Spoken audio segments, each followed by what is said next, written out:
This is R.K. Shukla, Senior Faculty of Geology, ex-faculty of Aakash and nowadays working with Top Institute of Kota। तो बच्चे आप लोगों को जैसा मालूम, बच्चे लोगों हम अभी बात कर रहे हैं किसके बारे में? हम अभी एनिमल टिश्यू के बारे में बात कर रहे हैं। एपिथेलियल टिश्यू के बारे में हम लोग बात कर चुके हैं। आज हम कनेक्टिव टिश्यू के बारे में बात करने वाले हैं। उसके बाद अगला वीडियो रहेगा मस्कुलर टिश्यू, उसके बाद नर्वस टिश्यू और उसके बाद दूसरे एस्पेक्ट को हम डिस्कस करेंगे। तो जो पेज आपके सामने है इसमें ये दिखाई दे रहा है, साफ साफ दिखाई दे रहा है कि कनेक्टिव टिश्यू को हमने कैटेगराइज किया है। So connective tissue is categorise into 3 category. Number 1 loose connective tissue, second one dense connective tissue, third one specialised connective tissue. अब देखो लूज कनेक्टिव टिश्यू में क्या होता है, अगर फाइबर का कंसंट्रेशन मैट्रिक्स में कम है, अच्छी तरह से हमने पढ़ा है कि जो इंटरसेलुलर स्पेस होता है, space among the cell is called as intercellular space. It contain intercellular fluid which is also called as matrix. Cell के बीच में पाए जाने वाले स्पेस में जो फ्लूइड पाया जाता है वो मैट्रिक्स कहलाता है। अगर मैट्रिक्स में फाइबर कम है तो उसका वाटरी कंटेंट ज्यादा होगा, ऐसा कनेक्टिव टिश्यू कहलाएगा लूज कनेक्टिव टिश्यू। अगर फाइबर ज्यादा है तो उसका वाटरी कंटेंट कम हो जाएगा, ऐसा कनेक्टिव टिश्यू कहलाएगा dense connective tissue.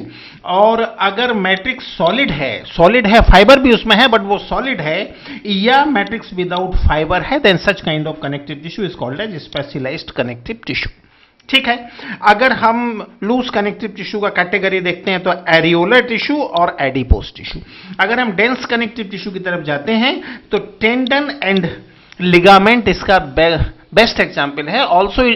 Also it is further categorise into 2 category, dense regular as well as dense irregular. ठीक है। फिर स्पेशलाइज्ड को हम कैटेगराइज करते हैं fluid and skeletal connective tissue. Fluid में क्या आता है? Blood as well as lymph. And as far as question of skeletal connective tissue is there, इसमें क्या क्या आता है? बोन आता है और कार्टिलेज आता है। ठीक है। तो उसके बाद अभी हम सबसे पहले बात कर रहे हैं किसके बारे में? लूज कनेक्टिव टिश्यू के बारे में बात कर रहे हैं। और लूज कनेक्टिव टिश्यू में देखो, सपोज ये सेल ए और ये सेल बी। तो पहली बात तो याद रखना कि कनेक्टिव टिश्यू में सेल के बीच में बहुत ज्यादा इंटरसेलुलर स्पेस पाया जाता है। हमने बात किया था एपिथेलियल टिश्यू में ये बहुत ही कम स्पेस होता है, about to absent. But as far as question of connective tissue is there wide intercellular space is found among the cell.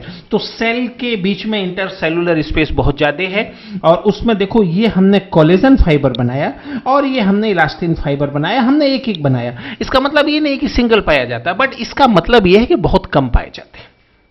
ठीक है। फाइबर कम है तो मैट्रिक्स का कंटेंट ज्यादा होगा, that's why this is called as loose connective tissue. अब जरा हम डेंस कनेक्टिव टिश्यू के बारे में बात करें। अगर मैं डेंस कनेक्टिव टिश्यू के बारे में बात करता हूं तो देखो वही 2 सेल हमने बनाए। इनफैक्ट 2 सेल नहीं होता, कई सारा सेल होता है, लेकिन डायग्राम को आसान बनाने के लिए हमने यहां पर 2 सेल बनाया। अब इसमें देखो कई सारे कोलेजन फाइबर हैं और कई सारे येलो इलास्टिन फाइबर हैं। तो जब ये कई सारे फाइबर हो जाएंगे तो निश्चित रूप से वाटरी कंटेंट कम हो जाएगा। Such kind of connective tissue is called as dense connective tissue. You have to keep in your brain. फिर हमने बात किया स्केलेटल कनेक्टिव टिश्यू। देखो इसमें फाइबर है, कोलेजन फाइबर है, ठीक है, इलास्टिन फाइबर भी हो सकते हैं, बट जो मैट्रिक्स है वो कैसा है? सॉलिड मैट्रिक्स है, क्योंकि calcium carbonate, calcium phosphate, magnesium phosphate, इनका कंटेंट इसमें बढ़ गया है, तो ये कैसा हो गया? सॉलिड हो गया। That's why this is called as skeletal connective tissue, क्योंकि इंटरसेलुलर स्पेस कैसा हो जाता है? सॉलिड हो जाता है। ठीक है। फिर हम बात करेंगे मैट्रिक्स, फिर हम बात करेंगे fluid connective tissue, means connective tissue like blood as well as lymph. इसमें याद रखना इंटरसेलुलर स्पेस में एक भी फाइबर नहीं है। और एक बात और याद रखना, यहां पर एक डिफरेंस और है। इसका जो इंटरसेलुलर फ्लूइड या मैट्रिक्स है उसका सिंथेसिस इसकी जो सेल है, ब्लड की सेल है, लिम्फ की सेल है, वो नहीं करती। हमने जितना कनेक्टिव टिश्यू पढ़ा, loose connective tissue, dense connective tissue, उनमें जो मैट्रिक्स का सीक्रेशन उसकी अपनी सेल करती है, इस बात को याद रखना। बट ये जो फ्लूइड कनेक्टिव टिश्यू है, अच्छी तरह से याद रखना, इसका जो मैट्रिक्स है वो इंपोर्ट होता है। कहां से इंपोर्ट होता है? बाय डाइजेस्टिव सिस्टम और दूसरे सिस्टम से, excretory system, digestive system, endocrine system, उन सब से इंपोर्ट होता है, बट खुद का सीक्रेशन नहीं होता। ये एक डिफरेंस भी है। फ्लूइड कनेक्टिव टिश्यू में इस बात को अच्छी तरह से याद रखना है। अब सबसे पहले हम बात कर रहे हैं लूज कनेक्टिव टिश्यू के बारे में। लूज कनेक्टिव टिश्यू के मैट्रिक्स में कुछ खास तरह की सेल पाई जाती हैं जिनके ऊपर क्वेश्चन आते हैं। अगर मैं एनसीईआरटी की बात करूं तो एनसीईआरटी ने कुल मिलाकर 3 तरह का सेल का डिस्कशन किया। Number 1 fibroblast, number 2 mast cell और नंबर 3 मैक्रोफेजिज सेल। ये 3 तरह की सेल का जिक्र एनसीईआरटी ने किया है लूज कनेक्टिव टिश्यू में। तो सबसे अच्छा, अब इस पे जो क्वेश्चन आता है वो डायग्राम बना के आपसे पूछा जाता है कि कौन सी सेल क्या है। तो सबसे पहले तो हम ये देख लें कि सेल को हमें आइडेंटिफाई कैसे करना है। देखो फाइब्रोब्लास्ट सेल की मैं बात करूं तो ये डिफरेंट टाइप का देखो सेल है, बहुत लंबा, बहुत बड़े साइज का सेल, और ये फाइबर बनाता है, तो कुछ ना कुछ फाइबर इसके डायग्राम में जुड़े हुए दिखाई देते हैं। तो फाइब्रोब्लास्ट को तो पहचानना आसान। फिर ये मास्ट सेल की बात आती है तो याद रखना मास्ट सेल का जो न्यूक्लियस है वो किडनी शेप है। तो मास्ट सेल को जो हम आइडेंटिफाई करेंगे वो हम कैसे करेंगे, किडनी शेप न्यूक्लियस से। और मैक्रोफेजिज सेल जो कि वास्तव में फैगोसाइटिक सेल है, इस सेल को आइडेंटिफाई आप कैसे करोगे, इसकी सरफेस पर देखो ये फाइबर लाइक प्रोसेस पाए जाते हैं। देखो ये बहुत सारा प्रोसेस पाया जाता है, तो मैक्रोफेजिज सेल को आप इन प्रोसेस से आइडेंटिफाई करोगे। एक बार फिर सुन लो, फाइब्रोब्लास्ट को आइडेंटिफाई कैसे करोगे, उसका स्पेसिफिक शेप है, कभी आपको बी के जैसा भी दिखाई देता है, वी के जैसा भी कभी आपको दिखाई देता है, ठीक है। तो fibroblast mast cell is identified by kidney shape nucleus and macrophages cell is identified by its surface with fibrous structure or externally extension are there in the plasma membrane of macrophages, so you can identify these cell by this character also, ठीक है। फिर उसके बाद देखो collagen fibre यहां पर है, और कोलेजन फाइबर यहां पर है, और इलास्टिन फाइबर भी यहां पर है, दोनों तरह का फाइबर है, ठीक है। और याद रखना एरियोलर टिश्यू में एक खास बात और है, जो मैक्सिमम इंटरसेलुलर स्पेसेस पाए जाते हैं, this are found in areolar connective tissue and this maximum intercellular spaces are called as areola. So because of areola are there, that's why this tissue is called as areolar tissue. Got it my point? And now we are discussing, अब उसके बाद फिर हम इसमें कुछ additional cell भी हैं areolar tissue में जो एनसीईआरटी में जिनका जिक्र नहीं है, उसके बारे में हम बात कर लें। मैक्रोफेजिज का जिक्र एनसीईआरटी में है। अब एसिडोफिल को कैसे आइडेंटिफाई करोगे, इसमें 2 न्यूक्लियस होते हैं, इसका न्यूक्लियस 2 लोब से बना होता है। और मोनोलॉक्यूलर एडिपोसाइट को कैसे आइडेंटिफाई करोगे, इसके सेंटर पर सिंगल फैट ग्लोब्यूल है और साइड में सिंगल न्यूक्लियस है। और बेसोफिल को कैसे आइडेंटिफाई करोगे, इसके न्यूक्लियस में तीन लोब हैं और ये एस के जैसा दिखाई देता है। अगर मैं लिम्फोसाइट की बात करूं, लिम्फोसाइट को आइडेंटिफाई कैसे करोगे, देखो इसके सेंटर पर लार्ज न्यूक्लियस है और ये जो है प्लाज्मा सेल को बनाता है, और प्लाज्मा सेल में कार्ट व्हील न्यूक्लियस है, बैलगाड़ी के पहिए जैसा न्यूक्लियस है, और प्लाज्मा सेल किसे बनाता है, एंटीबॉडी को बनाता है। Got it my point? तो ये सेल याद रखना है, लेकिन मेनली जो आपको याद रखना है, मेनली आपको एफएम याद रखना है, fibroblast, macrophages as well as mast cell. इनको कैसे आइडेंटिफाई करोगे हमने डिस्कस कर लिया, इससे ज्यादा इसके बारे में नहीं पढ़ना है। और ये कहां पाया जाता है, लगभग सभी टिश्यू में ये पाया जाता है। ये इसके बारे में एनसीईआरटी की लाइन है, areolar tissue present beneath the skin, often it serve as the support framework for epithelium. Epithelium क्या करेगा, ऑर्गन का कवरिंग बनाएगा। इंटरनल स्ट्रक्चर कौन बनाएगा, एरियोलर टिश्यू बनाएगा, तो ये उसे सपोर्ट करता है। और it contain fibroblast cell that produce and secrete fibres, macrophages and mast cell. NCERT में ये 3 सेल का ही नाम है, इनको अच्छी तरह से याद रखना है, FM2, ठीक है। चलिए उसके बाद बात करेंगे एडिपोस टिश्यू। एडिपोस टिश्यू का फर्स्ट टाइप क्या है, मोनोलॉक्यूलर एडिपोसाइट इन व्हाइट और येलो फैट। याद रखना एडिपोस टिश्यू को, adipose tissue is categorised into 2 category, white और yellow fat as well as brown fat. White और येलो फैट में जो सेल पाया जाता है वो कौन सा पाया जाता है, monolocular adipocyte. Monolocular adipocyte is found in white और येलो फैट, ठीक है। अब ये क्या होता है जरा देखो, इस सेल के सेंटर पर एक large fat globule, what's the meaning of fat globule, it's a structure for storage of Oedipus. Oedipus मतलब फैट को स्टोर करने वाला स्ट्रक्चर है, और इसका जो न्यूक्लियस है वो साइड में पाया जाता है, और इसमें माइटोकॉन्ड्रिया पेरिफेरल होता है, और इसका संख्या कम होता है, जिसके चलते इसमें एनर्जी जनरेट करने का कैपेसिटी कम होता है। याद रखना है, एनर्जी जनरेट करने का कैपेसिटी इसका कम है। Got it my point? ठीक है, तो अच्छी तरह से इस बात को याद रखना है। और तो ये किसमें पाया जाता है? एडल्ट बॉडी में पाया जाता है। ठीक है, फिर हम दूसरा बात करेंगे, ये हम बात करेंगे मल्टीलोक्यूलर एडिपोसाइट इन ब्राउन फैट। अब इसमें ध्यान से देखो, इसके सेंटर पर न्यूक्लियस है और कई सारा छोटा छोटा एडिपोसाइट ये इसकी पेरिफेरी पर है और कई सारा माइटोकॉन्ड्रिया है। चूंकि बहुत सारा माइटोकॉन्ड्रिया है तो इसका एनर्जी जनरेशन का कैपेसिटी बहुत ज्यादा होता है। That's why and colour of this is brown, that's why this is called as brown fat. और ब्राउन फैट किस में पाया जाता है? New born baby as well as hibernating rat. अब रैट किस में आता है? रैट मैमेलिया में आता है। एक मजे की बात बता दूं, और मैमेलिया में क्या होता है? मैमेलिया में हाइबरनेशन नहीं होता, लेकिन सर्दी से बचने के लिए ये जो तरीका इस्तेमाल करता है, लेमैन लैंग्वेज में हम उसे कह देते हैं hibernation. Otherwise technically this is a wrong term. Hibernation and aestivation it is found in Pisces, Amphibia and Reptilia only. और इसके बारे में यहां कुछ एक डिस्कशन है। Adipose tissue in another type, ये एनसीईआरटी की लाइन है, याद रखना। Connective tissue located mainly beneath the skin, mainly कहां पाया जाता है? स्किन के नीचे। The cell of this tissue are specialised to store fat, fat को स्टोर करता है। The excess of nutrient which are not used immediately are converted into fat and stored in this tissue.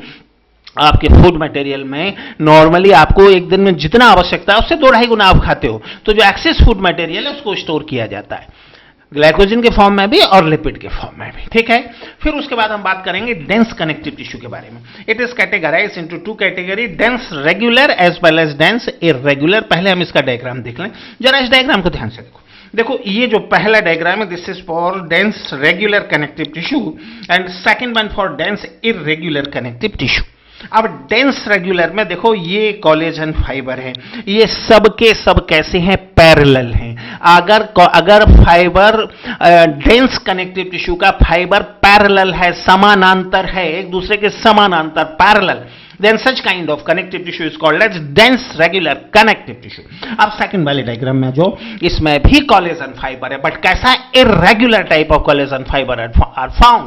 Such kind of dense connective tissue is called as dense irregular connective tissue. इस बात को अच्छी तरह दिमाग में set करके रखना है। ठीक है, तो पहला हो जाएगा डेंस रेगुलर और सेकंड हो जाएगा डेंस इर्रेगुलर। ठीक है, अब डेंस रेगुलर को हम फिर से कैटेगराइज करते हैं 2 कैटेगरी में, WFCT white fibrous connective tissue and yellow fibrous connective tissue. White fibrous connective tissue किससे बना है? कोलेजन से बना है, और ये कलर व्हाइट है और ये strong as well as long flex and non flexible है। जहां ताकत की जरूरत है, स्ट्रेंथ की जरूरत है, वहां पर यह पाया जाता है। ठीक है, और इसका बेस्ट एग्जांपल क्या है? Tendon which connect muscles to bone. हमारा formula MTB, muscles tendon bone. यही क्वेश्चन इसके बारे में याद रखना है। अगर मैं येलो फाइब्रस कनेक्टिव टिश्यू की बात करूं, it is consist of elastin protein. Colour कैसा है इसका? Yellow colour. ठीक है, और ये फ्लेक्सिबल है, और ये कहां पाया जाता है? Ligament is mainly consist of yellow fibrous connective tissue. ठीक है, और ये किसको जोड़ता है? बोन से बोन को जोड़ता है। तो इसमें हमारा फॉर्मूला हो जाएगा बल्ब। याद रखना, हमारे फॉर्मूले में स्मॉल लेटर का कोई मतलब नहीं है, तो याद रखना बल्ब जलाकर MTB देखा, बस इतनी सी बात यहां पर याद रखना। तो इन दोनों का मामला सेट हो जाएगा, बल्ब जलाकर MTB देखा। लेकिन एक बात याद रखना कि लिगामेंट में 80-90% येलो फाइब्रस कनेक्टिव टिश्यू है, बट 10 to 20% इसमें व्हाइट फाइब्रस कनेक्टिव टिश्यू भी है। ठीक है, फिर उसके बाद ये हो गया। और एक बार हाँ, और यहां जो हमने लिखा है थोड़ा सा उसको हम पढ़ लें। जो हमने यहां लिखा हुआ है, देखो dense regular and dense irregular. Dense regular में क्या होगा? Fibre and fibroblast are compactly packed in the dense connective tissue. Orientation of fibre show a regular और irregular pattern and are called as dense regular and irregular tissue. ठीक, NCERT की line है। Dense regular में क्या है? regular connective tissue, the collagen fiber are present in row between many parallel bundle of fiber। याद रखना, अगर collagen fibre का अरेंजमेंट बंडल में है और पैरेलल है तो डेंस रेगुलर। और इसका एग्जांपल क्या है? Tendon which attach skeletal muscles to bone and ligament which attach one bone to another are example of this tissue. ठीक है। फिर उसके बाद हमने बात की dense irregular connective tissue has fibroblast and many fibres mostly collagen that are oriented differentially, differently means non parallel, और this tissue is present in the skin. NCERT की लाइन है, उसका डिटेल हमने डिस्कस कर लिया है। ठीक है, अब उसके बाद हम बात करेंगे किसके बारे में, इस स्पेशलाइज्ड कनेक्टिव टिश्यू, और उसमें सबसे पहले स्पेशलाइज्ड कनेक्टिव टिश्यू में सबसे पहले हम लोग किसके बारे में बात करेंगे, स्पेशलाइज्ड कनेक्टिव टिश्यू में सबसे पहले हम लोग बात करेंगे किसके बारे में, कार्टिलेज एंड बोन्स के बारे में। ठीक है, अब देखो कार्टिलेज का कैरेक्टर क्या है, प्लायबल सॉलिड। प्लायबल का मतलब क्या होता है, लचीलापन इसमें पाया जाता है, और सॉलिड मतलब इसके अंदर कैविटी नहीं पाई जाती। ठीक है, बोन कैसा होता है, नॉन प्लायबल होता है, मतलब लचीला नहीं होता, और ये हार्ड होता है। और याद रखना ये सॉलिड नहीं होता, इसके सेंटर पर क्या होता है, हर्शियन कैनाल होता है, तो ये सॉलिड नहीं होता। इसकी सेल क्या है, कॉन्ड्रोब्लास्ट, कॉन्ड्रोक्लास्ट एंड कॉन्ड्रोक्लास्ट, और इसकी सेल क्या है, ऑस्टियोब्लास्ट, ऑस्टियोसाइट एंड ऑस्टियोक्लास्ट। ठीक है, इसका मैट्रिक्स क्या कहलाता है, कॉन्ड्रिन कहलाता है। मेनली किससे बनता है, कॉन्ड्रोइटिन 6 सल्फेट एंड म्यूकोपॉलीसैकेराइड। इसके मैट्रिक्स में ओसिन प्रोटीन पाई जाती है। उसके अलावा कैल्शियम फॉस्फेट है, calcium carb about 80% calcium phosphate, 10% calcium carbonate and 10% calcium phosphate, लगभग इस रेशियो में होता है। अच्छा, और इसका जो कॉन्ड्रोसाइट, जो कार्टिलेज सेल है, कार्टिलेज सेल, इन तीनों सेल में कोई आपको पूछता है कार्टिलेज सेल कौन सी, so you have to keep in your brain only chondrocyte is cartilage cell, you have to keep in your brain only chondrocyte और कार्टिलेज सेल। तो एक स्पेस में कितना कॉन्ड्रोसाइट पाया जाता है, 3-4 कॉन्ड्रोसाइट एक स्पेस है, जैसे कभी कभी लेक्यूनी कह देते हैं, हालांकि लेक्यूनी टर्म का इस्तेमाल मेनली बोन के लिए किया जाता है। ठीक है, और इसमें एक लेक्यूनी में, बोन में एक ही ऑस्टियोसाइट पाई जाती है। ठीक है, फिर कार्टिलेज का फंक्शन क्या है, support for different organ like larynx. Bone का फंक्शन बहुत सारा है, मूवमेंट एंड लोकोमोशन है, वेट बियरिंग लिम्ब बोन का है, protect and support soft body organ and blood cell formation. ये चार्ट मैंने बेसिकली एनसीईआरटी के आधार पर बनाया, एक आध पॉइंट अपनी तरफ से जोड़ा, तो चार्ट इसलिए बनाया था ताकि आसानी से आप याद कर सको। अब ये कार्टिलेज का बेसिक स्ट्रक्चर है। देखो ये चारों तरफ कोलेजन फाइबर है, और कोलेजन के फाइबर में 2-3 के बीच में 2-3-4 कॉन्ड्रोसाइट है। This is basic structure of cartilage. अगर मैं बोन के और अगर मैं कार्टिलेज के टाइप की बात करूं तो याद रखना, cartilage are categorised into 3 category. अगर कार्टिलेज में collagen fibre, these are collagen fibre, अगर कार्टिलेज में कोलेजन फाइबर है तो कार्टिलेज कैसा होगा, बहुत हार्ड होगा, बहुत स्ट्रेंथफुल होगा, and such kind of cartilage is called as fibrous cartilage. अगर उसमें इलास्टिन फाइबर है, ठीक है ना, तो उसमें क्या होगा, लचीलापन होगा, such kind of cartilage is called as elastic cartilage. और अगर उसमें हाइलिन कार्टिलेज में अगर फाइबर नहीं है तो वो कांच की तरह से फ्रेगाइल होगा, जिसका टूटना बहुत ही आसान होगा, such kind of cartilage is called as hyaline cartilage. ठीक है, फिर यहां पर इनके एग्जाम्पल हम देख लें। फर्स्ट का एक फाइब्रस कार्टिलेज का एग्जाम्पल क्या है, इंटरवर्टिब्रल डिस्क। ठीक है, और सेकंड वाले का एग्जाम्पल है cartilage of Santorini, epiglottis, ear pinna, Eustachian tube and tip of nose. एक फॉर्मूला मैंने इसका डेवलप किया है, सेट, SET, ये फॉर्मूला याद रखना।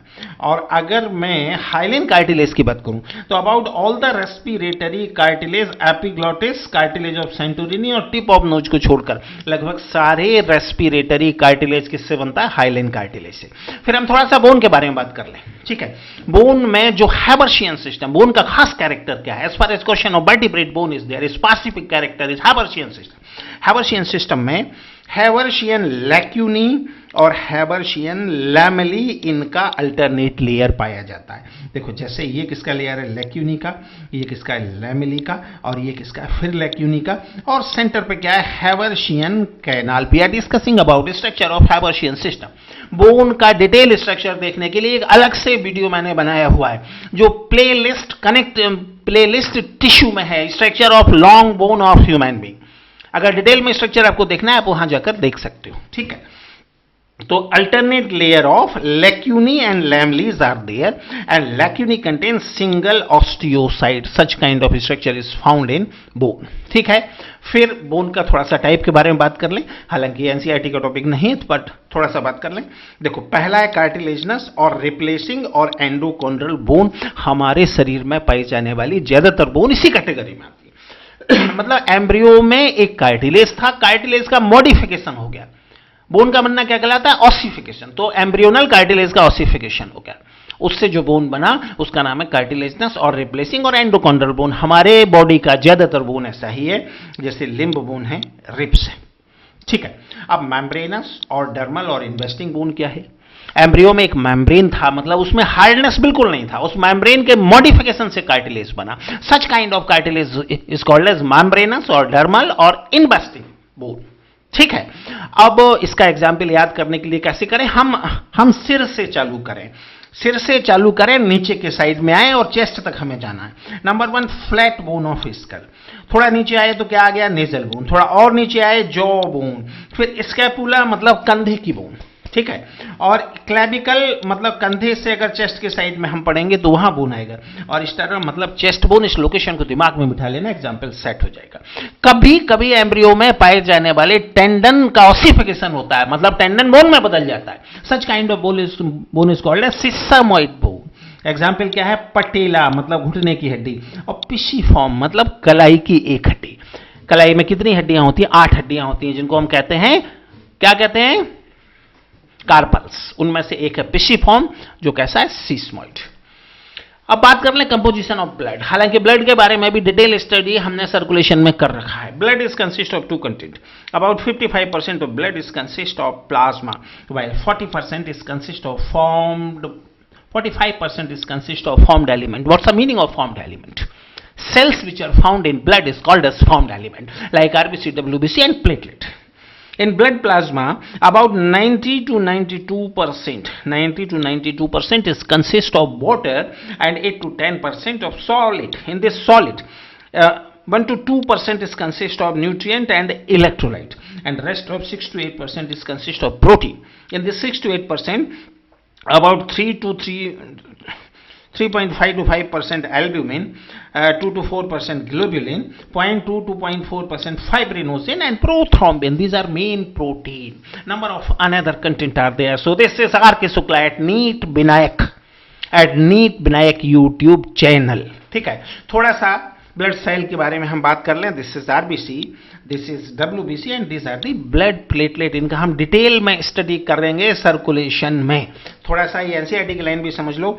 Blood is a fluid connective tissue containing plasma, red blood cell, white blood cell and platelet. It is main circulating fluid that help in transport of various substance. You will learn more about blood in chapter 17 and 18. Basically ये circulation वाले chapter हैं, तो यहां पर इसका detail पढ़ा जाएगा। तो इतना हमें कनेक्टिव टिश्यू में पढ़ना था, हमने उसको पढ़ लिया है। Okay, all the best. अगला वीडियो जो आने वाला है, this is for muscular tissue and next for nervous tissue. ये 2 हम बनाने वाले हैं, उसके बाद फिर हम दूसरे टॉपिक के बारे में डिस्कशन करेंगे। और जैसा कि मैंने आपको पहले बताया था कि सारा सिलेबस, आपका पूरा सिलेबस यहां पर होगा, आपका पूरा सिलेबस यहां पर होगा। पूरा biology including zoology, botany for NEET will be there. You have to keep in your brain. तैयार रहिए, और अगर अभी तक सब्सक्राइब नहीं किया है तो इसको सब्सक्राइब कर लेंगे। Okay, all the